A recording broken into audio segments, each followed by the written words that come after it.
Welcome to the Great Detectives of Old Time Radio. From Boise, Idaho, this is your host, Adam Graham. If you have a comment, email it to me, box13@greatdetectives.net. Follow us on Twitter @Radio Detectives. And check us out on Instagram, instagram.com/Great Detectives. To be sure and never miss an episode of the podcast, I encourage you to follow the podcast using your favorite podcast software. Our listener support campaign continues. You can become one of our ongoing Patreon supporters for as little as $2 per month. Just go over to patreon.greatdetectives.net. Also, be sure and listen on Friday. We will have a very special announcement that you'll want to hear. Well, now it's time for this week's episode of Dangerous Assignment. The original air date, December the 9th, 1950, and the title is Berlin Kidnapping Ring. Now, a full hour of mystery adventure. The Saturday night feature of NBC's All-Star Festival. In 30 minutes, it's The Man Called X. Right now...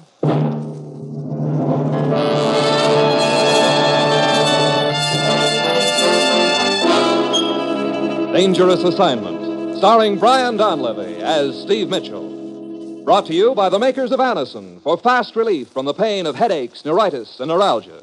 By Chesterfield, the only cigarette that combines mildness with no unpleasant aftertaste. The cigarette that brings you Bing Crosby and Bob Hope. By your local Ford dealer, who is now displaying the new 1951 Ford, the car that's built for the years ahead. And by RCA Victor, world leader in radio, first in recorded music, first in television.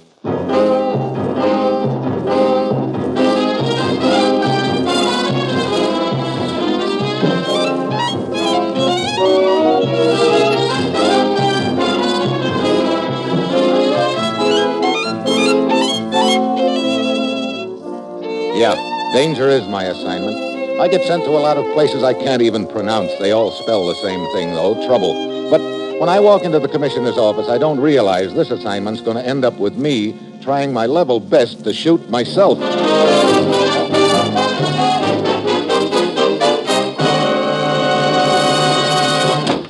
Morning, Commissioner. Ruth said you had an assignment for me. I do, Steve. Ever been kidnapped? Kidnapped? Well, I remember a redhead once who claimed we were out of gas. I'm sure you put up a terrific struggle. Like a tiger at bay. Well, that's all very interesting, but I didn't send for you to hear Chapter 33 of your memoirs. You're leaving for Berlin on the next plane. I'm flying clear to Berlin so somebody can kidnap me? No, you're flying there to find out who's been kidnapping a few other people. You know, I think you better start from the beginning, Commissioner. Steve, apparently there's been a nasty little racket flourishing in our occupation zone of Berlin for some time. It only came to light last night. What kind of a racket, Commissioner? A prominent German named Mueller was kidnapped several days ago. His wife received a ransom note telling her that if she didn't raise the required money, her husband would be turned over to interests in the Eastern zone of Berlin. Apparently, this Mueller had made a few enemies there. I see. Sort of sell Mueller to the highest bidder, huh? Yes, his wife raised the money and Mueller was returned. But when he tried to grab the man who returned him, he was shot and killed on his own doorstep. Look, this is all very interesting, but isn't kidnapping a matter for the Berlin police? What's it got to do with us? I'll tell you why it's all, baby. Apparently, the kidnapper was a U.S. government official. What? Now, look, don't try to tell me you believe that. I'm just giving you the facts, Steve. What's behind those facts could be another story, and I'm convinced it is. But that's what you're going over there to find out. But I still don't see what indicates that a government official is behind it. Here's how the deal was set up. Mueller had applied for a building permit several days before he was kidnapped. Those permits are handled by a special office, which is run under our supervision. A few nights later, a man who claimed he was from that office came to see Mueller. He told Mueller that they needed further information before they could issue the permit, that Mueller would have to come to the office. The next thing his wife knew was when she got the ransom note. Brother, what a sweet mess that sounds like. I've been in touch with Jack Fallon, who heads up the office over there. I've got a preliminary plan set up with him. He'll fill you in on it. And, Steve, get over to Berlin. Work with Fallon, then go anywhere and do anything you have to smash this racket once and for all. Well, that's it. You've got your assignment. Good luck.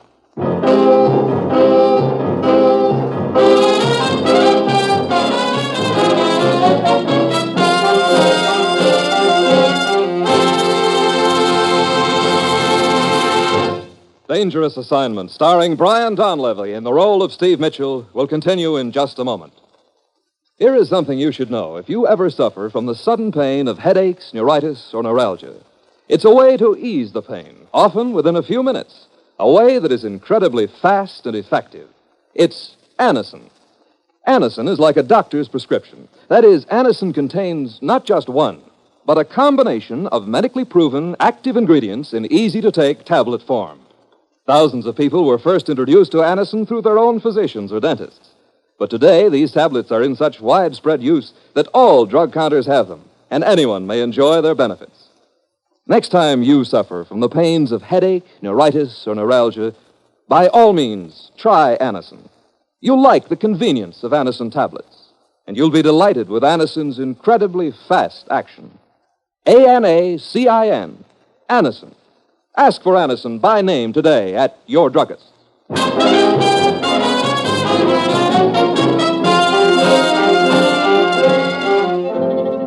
Sure, I've got my assignment. Just a little matter of dropping over to Berlin and trying to smash an innocent little kidnapping racket. And I've got an uneasy hunch that somewhere along the line I'll be running into somebody who'll say drop dead to me and then do their best to arrange it.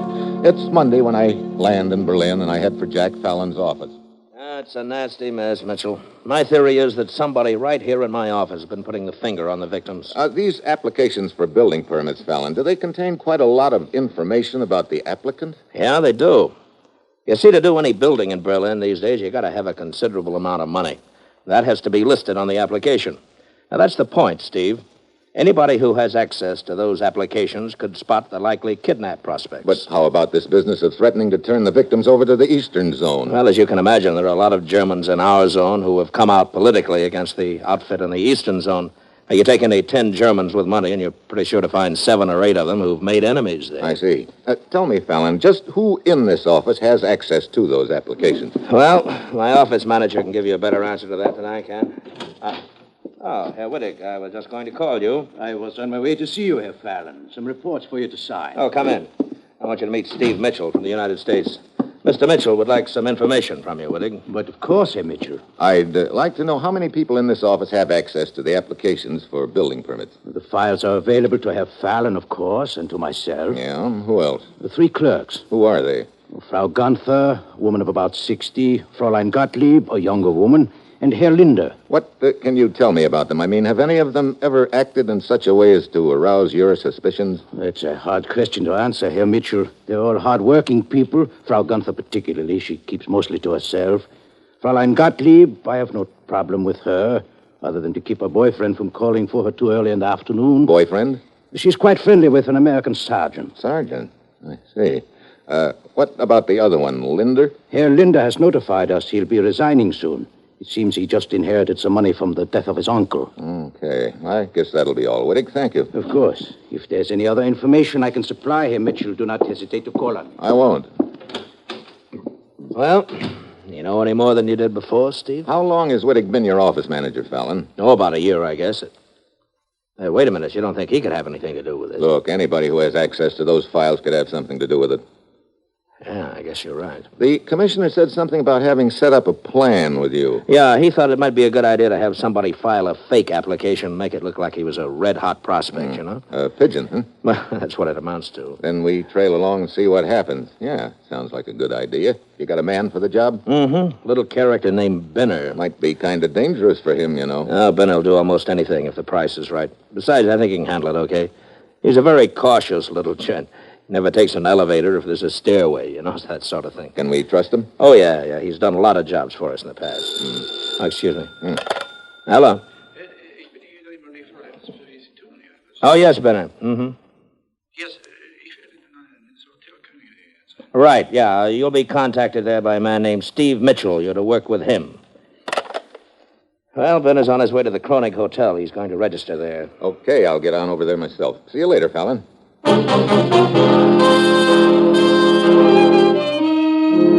head for the Kronig Hotel and ask the desk clerk whether Brenner's arrived yet. Herr Benner, yeah.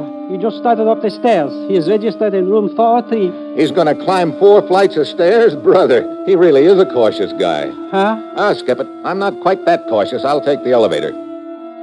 I go up to the 4th floor and down the hall to 403. I start to knock on the door, but just then... No! The yell comes from the floor below me. I pound down to the third-floor landing. The window at the fire escape is open, and on the floor, sprawled against the door to a broom closet, is a little guy with a few assorted bruises on his face. Benner? Benner! You okay? Yeah, I'm all right. What happened? Somebody was waiting for me on the landing. Tried to kill me. But when I called for help, he went down the fire escape. Wait. Who are you? Hey, why the gun? I demand to know who you are. Relax, Benner. I'm Steve Mitchell, the guy who's supposed to contact you. I must have proof of that. Here, take a look at my credentials. Yeah. Brother, you don't believe in taking any chances, do you? In this business, to take chances might prove fatal. Yeah, matter of fact, this deal looks like it's a little too fatal for you already.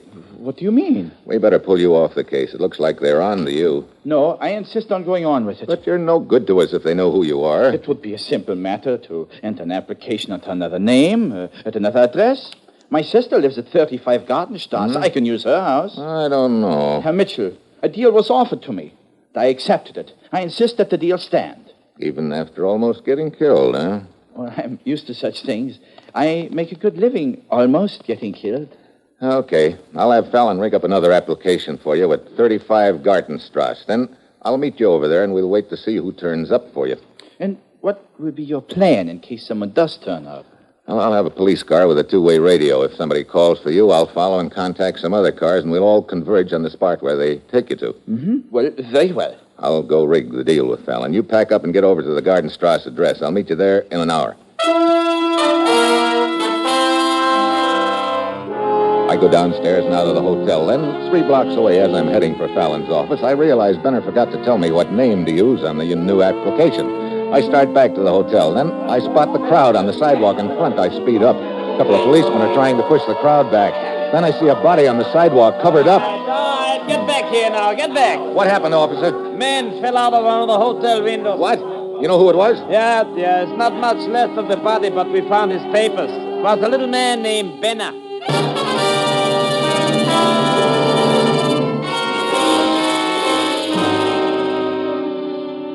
Steve, this is bad. It looks like they were on to Benner right from the start. It sure does, Fallon. He didn't just fall out of that window. He was probably slugged and pushed. Yeah. It must have happened right after I left him. Well, where does that leave us now? I don't know. I put in a call to the commissioner back in the States as soon as it comes through. I suppose I could round up another man to take Benner's place. Yeah, same idea occurred to me. I'll take it. Hello. Steve, Commissioner? what's on your mind? Huh? Hey, this connection is lousy. Jiggle the phone, will you? I better. Yeah. I said, what's on your mind? I want to get married. What? You heard me. You're right in the middle of an assignment. You call me all the way from Berlin to tell me you want to get married? Well, a fella gets to thinking about those things once in a while, Commissioner. Now, look. I wanted you to be the first to know, Commissioner. All right. So you're going to get married. Who's the unlucky girl? I don't know. You don't know? I want you to pick her out for me. Steve, are you out of your mind? No more than usual. Hey, do we have any female-type agents running around in this neck of the woods? Agents? I get it now, Steve. Let's see. Yes, Martha Kane is just finishing up an assignment in Vienna. Martha? Hey, she speaks German, doesn't she? Yeah. Good. Okay, contact her and tell her to come here to Berlin and go to the Schaft apartment house. There's an apartment there under the name of Schiller. Martha is now Frau Schiller. All right, I'll contact her. What do you got to, Steve? Oh, just cooking up a little gag, Commissioner. If it works, I think we can bust this deal wide open. And if it doesn't work? Well, if it doesn't work, I'll leave you my best hand-painted necktie. You know, the one that lights up in the dark? I don't like that. Oh, you ought to be a whiz with it. Now, Steve... See you later, Commissioner. What are you going to do, Steve? We need another clay pigeon to take Benner's place, don't we? Yes, but... Okay, so I've got me the pigeon. You mean this woman, Agent? No, I mean me.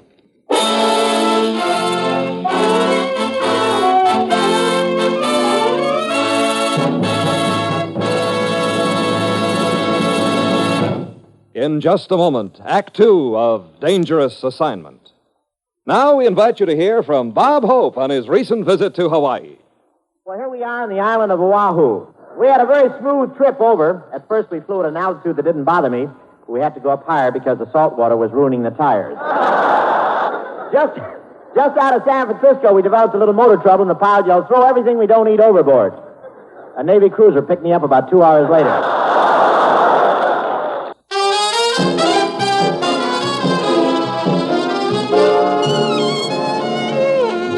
And now, back to Dangerous Assignment and Brian Donlevy as Steve Mitchell.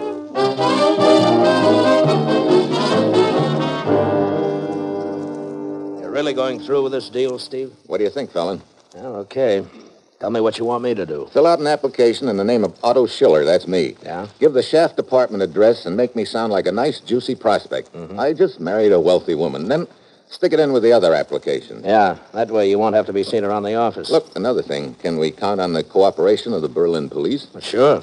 What do you need them for? A radio car. Oh, I'll arrange that. Okay. Well, I guess that's it, Fallon. I better get over to the apartment. Be careful, Steve. Well, I'll see you when it's all over, I hope.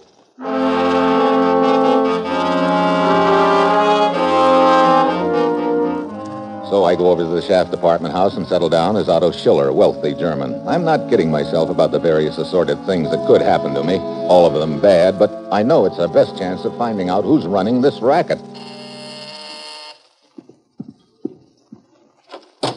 I understand you want to get married, Steve. Hi, Martha. Come on in. Right. You sure got to Berlin in a hurry. I caught a plane from Vienna as soon as the commissioner contacted me. Well, make yourself at home. It's half yours. What's the deal all about, Steve? The commissioner didn't give me any details. Not that I mind being Mrs. Mitchell, but... You mean Frau Schiller. Yeah, Frau Schiller. Well, it goes together something like this, Martha. Somebody posing as a U.S. government official has been kidnapping wealthy Germans. If the relatives don't pay off, he threatens to turn the victims over to the Eastern Zone. Where do you fit in? I'm the next victim, I hope. So, well, you know, Steve, you haven't changed a bit. You always did manage to figure yourself into the sweetest spots. Well, if the deal works, somebody will come for me here. You slip out the side door and downstairs to the radio car, follow us, and contact the police. Okay, when are you expecting the caller? I don't know. Could be minutes or it could be days. Days? Any ideas on how Herr Schiller and wife are supposed to pass the time waiting? Well, as a matter of fact... Yeah, that's what I thought. Like I say, you haven't changed a bit. We'd better stick to my ideas. Oh? Well, what are your ideas? Canasta? Canasta? Now, look. Can't you think of any better way to pass the time than... Hey, wait a minute. Sorry, I just remembered we don't have any cards, so I guess we'll just have to... No. Hey, where'd that deck come from? My purse. Be prepared, I always say. Looks like you haven't changed a bit either. Okay, deal them up.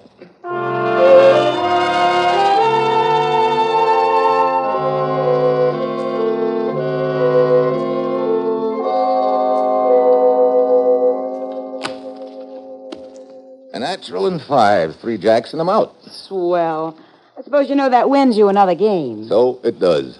I suppose you also know that makes 5 straight games. You've cleaned me and broke. Don't tell me your troubles, lady. Canasta was your idea. Yeah, I know. Steve. Better get into the next room. Right.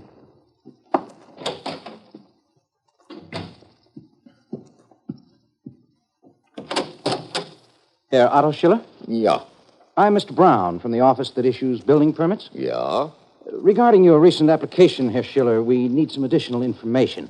I'm afraid I'll have to ask you to come to the office with me. Yeah. 1 moment. I get my code. Well, This is it, Martha.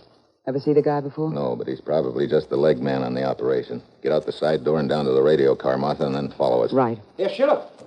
Coming, Herr Brown. Be careful, Steve. Remember, I'll be right behind you in that radio car.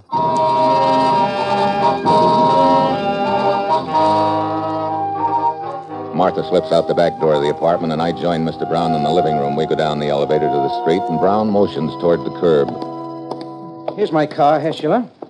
I sent my driver on a little errand. He should be back in a moment. Here, we'll wait inside. Get in.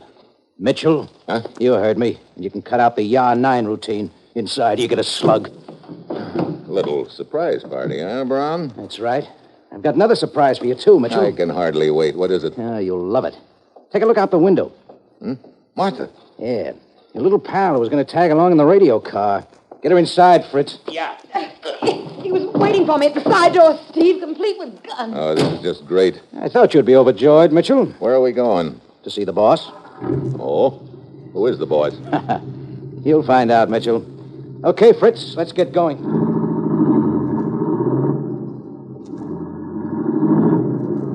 We take a tour.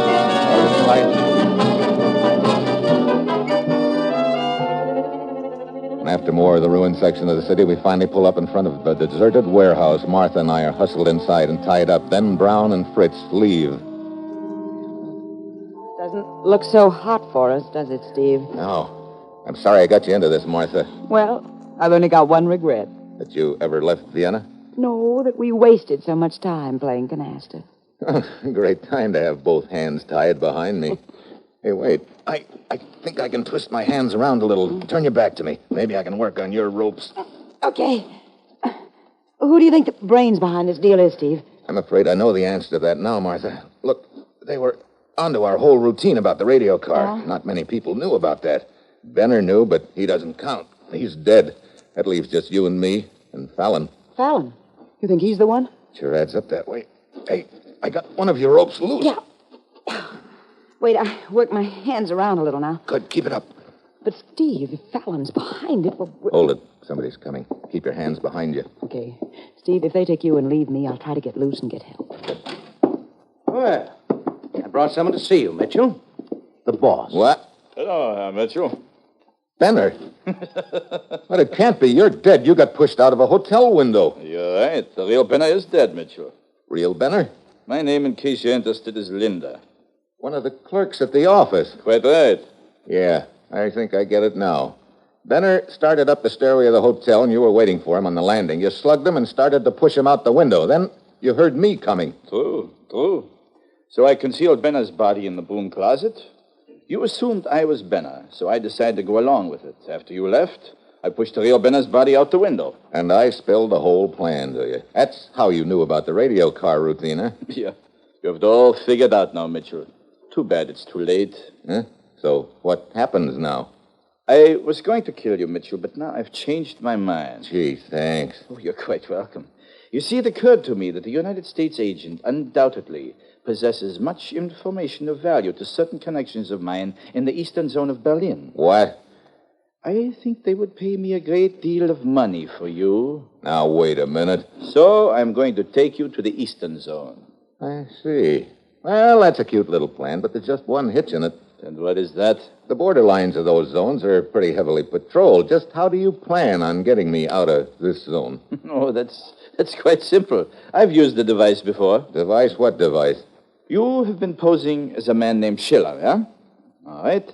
We will proceed on that basis. You are a resident of the eastern zone who's had an accident while visiting in the western zone. I'm your doctor returning you to the eastern zone in an ambulance. Got everything figured out, haven't you? Of course. Vaughn? Yeah? You stay here and guard the girl. Fritz will drive the ambulance. Okay. Look, if you think I'm going to let you stuff me in an ambulance and... I had hoped for more cooperation from you, Mitchell, but very well. Vaughn? Yeah. Now, get him into the ambulance.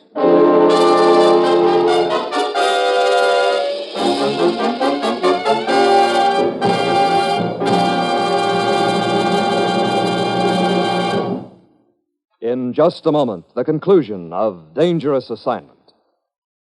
Ladies and gentlemen, the new 1951 Ford, the car which is setting a style trend for the future, is now at your Ford dealers. He wants you to see this car and to check its 43 look-ahead features. The automatic ride control, for example, gives you added comfort by automatically adjusting the ride to the road. New key turn starting and a rear deck lid that pops up automatically are two of the features which give you new convenience. There's new style and beauty both inside and out. New luxury lounge interiors are upholstered with rich Ford craft fabrics in harmonizing shades to complement your choice of exterior color. And there's traditional Ford economy, for the automatic mileage maker matches timing to fuel charges with such accuracy that every drop of gasoline is used, none wasted. Visit your Ford dealer soon. Check all 43 look-ahead features. Then test drive the new 51 Ford. You'll agree you can pay more, but you can't buy better.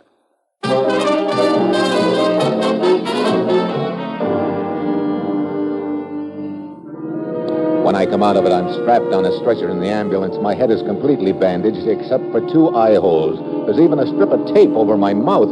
So, you're conscious again. We're almost to the eastern zone, Mitchell.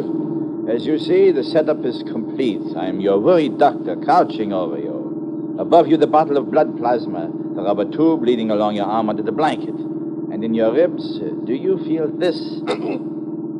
I see you do. Needless to say, it's a gun. I'm holding it against your side under the blanket. And if you try to give any sign to the border guard, well, I'm sure you know what will happen. The American guard. He is waving for us to stop. Of course, Fritz, the routine examination. An examination that we will pass with flying colors. He's coming around to the rear of the ambulance. We're ready for him. Aren't we, my friend? Okay. What do we got here? This patient is Herr Otto Schiller, a resident of the Eastern Zone who had an accident while visiting in the Western Zone. I'm returning him. Oh, you his doctor? As you see. All right, trot out the papers, Doc. Here they are. His papers, my papers, and the report of the accident. Okay, just hold the phone while I look him over, Doc. Please hurry. You see, the patient's very weak. I'm giving him a transfusion. His life depends on it. Yeah, I'll speed it up. Won't take a minute.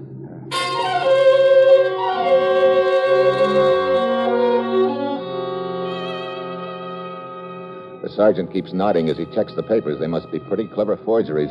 Right now, I feel like a chicken with his neck on the block, waiting for the axe. With Brown guarding Martha at the warehouse, she can't get loose and bring help. Then it hits me, a wild idea, but it might pay off. He'd told the sergeant my life depended on a transfusion. I look up at the bottle of plasma hanging over me, then at the rubber tube. My wrists are strapped to the sides of the stretcher under the blanket, but my hands themselves are free. I can feel the rubber tube running along in the back of my hand. I twist my fingers around it until I get a good hold of it. Then I jerk as hard as I can. Hey, the plasma bottle broke. Yeah. Got any more plasma in the ambulance? I know, but... Driver, turn the ambulance around. Wait. No, we got a dispensary back about half a mile. You can get more plasma there. That will not be necessary. What? Look, Doc, you just told me the guy had to have a transfusion or he'd conk out. Yes, what I mean is there's a hospital in the Eastern Zone. Just 3 blocks ahead. It'll be closer. Huh? Yes. Well, I don't know. Sergeant, I warn you, if you delay us further, you may be responsible for this patient's death. Well, I guess you know best, Doc.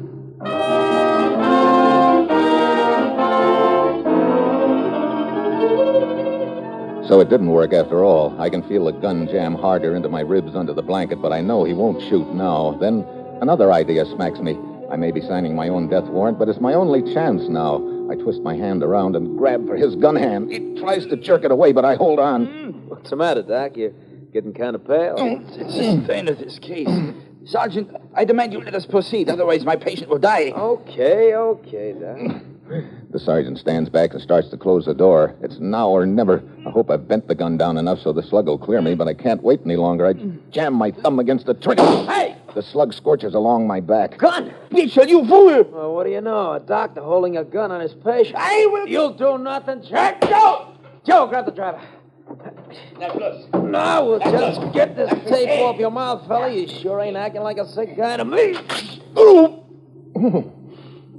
Thanks, Sergeant, but now give me back my mustache, will you? Who are you? Steve Mitchell, government agent. Ah, getting taken with a well-known ride, huh? Yeah, how about getting me untied? Yeah, sure thing. Got a Jeep I can borrow? Yep. All right. Gonna take somebody else for a ride? I'm going to pick up a guy named Brown and a girl named Martha at a warehouse. That makes 3 of you. 3's a crowd. We'll bump Brown real quick. Huh? Well, go on. It's getting interesting. What do you do after you dump this guy, Brown? Well, knowing Martha, we'll probably play canasta.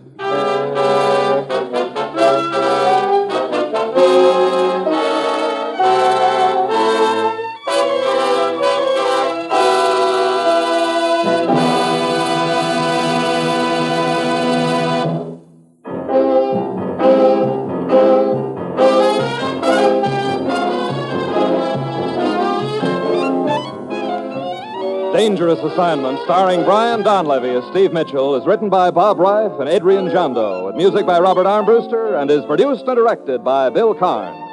Be with us again next week at this same time when Brian Donlevy, starring in the role of Steve Mitchell, will embark on another Dangerous Assignment.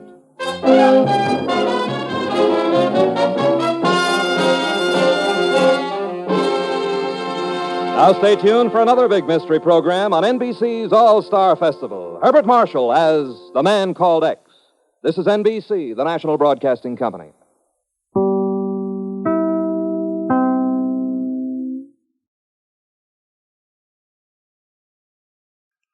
Welcome back. Well, a very solid episode of Dangerous Assignment. My thinking was along the lines of Steve as to who the mastermind was.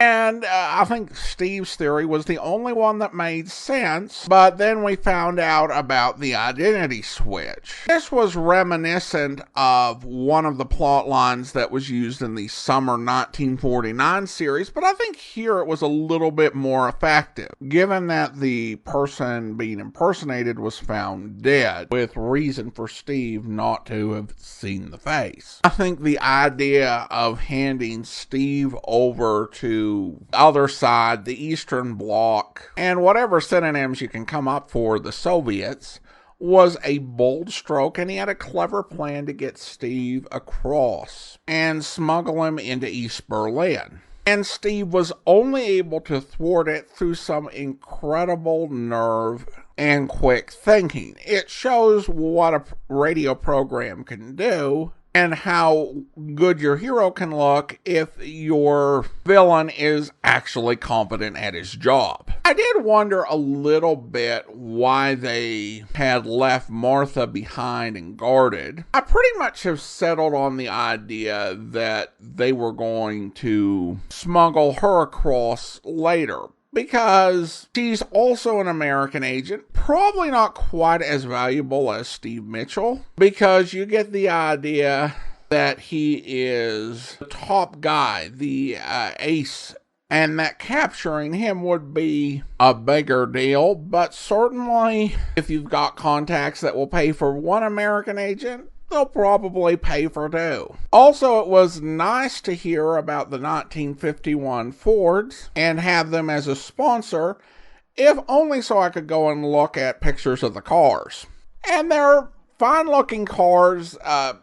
Visually, the 49 through 51 Fords are all very similar in terms of their general build. The biggest change with the 51 Ford was the introduction of the Ford-O-Matic, which was the first automatic transmission offered as an option in Ford vehicles. Well, now we turn to listener comments and feedback, and we start with an email from Nancy, who writes in, "Hi Adam, I just finished listening to Dangerous Assignment with the football play. I really liked that episode, especially Tony Barrett, one of my favorites.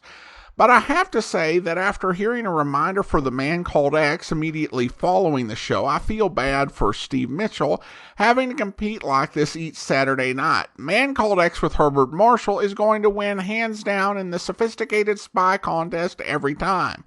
Poor Steve seems more like another tired bureaucrat just slogging through. Take care. Hope you and your family are well." Well, thank you so much, Nancy. I appreciate your email. Now, of course, in a real sense, Steve was not in competition with a Man Called X. Rather, it was the lead-up. And if you were Jack Johnstone on the Man Called X, you certainly wanted some good ratings for Dangerous Assignment, so that folks would stick around for the Man Called X and give you the best possible audience. It really was a bit of a 1-2 punch. I think it's safe to say that we imagine the ideal spy as suave and sophisticated. Part of that is because we've had Bond films for the past 60 years. I don't think listeners in 1950 had that same expectation. In many ways, Steve is very much the type of hero who was quite popular. The rugged American hero who did his job and managed to save the day through courage, wits, and being quick on his feet when it mattered the most. There's definitely very odd feel to Steve in the spy genre. In Steve Mitchell, you've got a hero who rouses about his job, offers pushback against what we have to acknowledge is a somewhat eccentric boss. And so I think a lot of listeners in 1950 would have found Steve Mitchell very relatable. I mean, we would all like to be in Thurston and walk into our boss's office and tell the boss the way it was, tell the boss to jump, and have him respond by asking how high. and being able to create and write our own assignment and pretty much do our jobs with utter carte blanche. But most of us aren't Ken Thurston, except in an exceptionally good dream. But Steve Mitchell, I think, is written in a very different way that made him seem like an everyman hero. You know, even though he was an ex-newspaper correspondent and a graduate of the Naval Academy at Annapolis. So essentially, with Dangerous Assignment and The Man Called X back to back, you got shows that were in some ways very similar, but also quite different in terms of the hero and his overall approach. And then we have a note from Sheila, who writes, "Poor Steve Mitchell, always interrupted when he's with a woman. I wonder if he ever took Ruth out.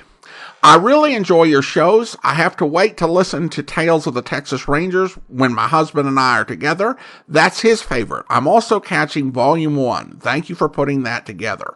Well, thank you so much, Sheila. Glad you're enjoying the programs, and so glad to be getting Volume 1 out. I am kind of running a bit behind in getting the commentary for Season 3 recorded, so I've not quite gone up to the 20 episode per week pace that I've been doing before, but increased it somewhat, and hopefully we will get Season 3 started towards the end of March. It's definitely been fun to go back and listen to those episodes. Don't listen to the whole ones, but it was something just to hear the excitement when I announced we had recorded our 500th episode, and I don't think I had any conception that we would get all the way up to 4,000. Well, thank you so much again, Sheila. And we also have a comment on Facebook. Donna asked, "Hey, Adam, is this the year you will finally be able to bring us Broadway Is My Beat?" Well, thank you so much for the question, Donna. The answer is no. Lord willing, next year will be the year we'll finally bring you Broadway Is My Beat. It will come after Dangerous Assignment, and if my count is correct, we have 63 more weeks of Dangerous Assignment. However, we'll also have a summer holiday and a Christmas holiday week where we won't be recording new episodes. And then we'll also have a Bob Bailey week where we won't have an episode of Dangerous Assignment. So we've got 66 more weeks to go. But we will get into Broadway Is My Beat in 2024. I appreciate the patience of everyone who enjoys that program. It's the series with the most episodes that we haven't done yet. It has the 5th highest number of episodes that are currently in circulation behind yours truly, Johnny Dollar, Dragnet, Let George Do It, and Boston Blackie. So it takes a lot of space to do that series, but it's definitely going to be really interesting, and I'm looking forward to getting into it. Thanks once again for the comment, Donna. And now it is time to thank our Patreon supporter of the day. Thank you to Jim, Patreon supporter since January of 2019, currently supporting us at the Detective Sergeant level of $7.14 or more per month. Thank you so much for your support, Jim. And that will actually do it for today. If you are enjoying this podcast, I encourage you to follow us using your favorite podcast software. And if you are enjoying the podcast on YouTube, be sure to like the video, subscribe to the channel, and mark the notification bell. All those great things which help the channel grow. We'll be back next Wednesday with another episode of Dangerous Assignment, but join us back here tomorrow for Philo Vance, where... Hello, Ellen. Hi, Mr. Malcolm. Where's Vance? Oh, come on in. Thank you. The boss is at the barber's. What's up? That Mr. Church I told him about on the telephone. Mm-hmm. The one that was going to have his assistant, Paul Wilson, indicted for grand larceny. Yes, I overheard your conversation. What about Mr. Church? There's very little about him right now. He's dead, been shot. Shot? Somebody came into his house an hour or so ago, killed him, and robbed his safe, which was open. Uh-oh. Golly, this Church individual was quite a character, wasn't he? He certainly was. Always teasing people with flowers that shoot water and stuff like that? Yes, we know, of course, that Church believed Paul Wilson was stealing from him, and Wilson knew that Church was in contact with me. There's nothing at the house, however, to indicate who fired the shot into our eccentric friend. Well, Vance will find something. Doesn't he always? Invariably. I'm going down to the barber's to pick him up, and after that, our first stop is going to be Paul Wilson's apartment. I hope you'll be with us then. In the meantime, do send your comments to box13@greatdetectives.net. Follow us on Twitter at Radio Detectives and check us out on Instagram, instagram.com/greatdetectives. From Boise, Idaho, this is your host, Adam Graham, signing off.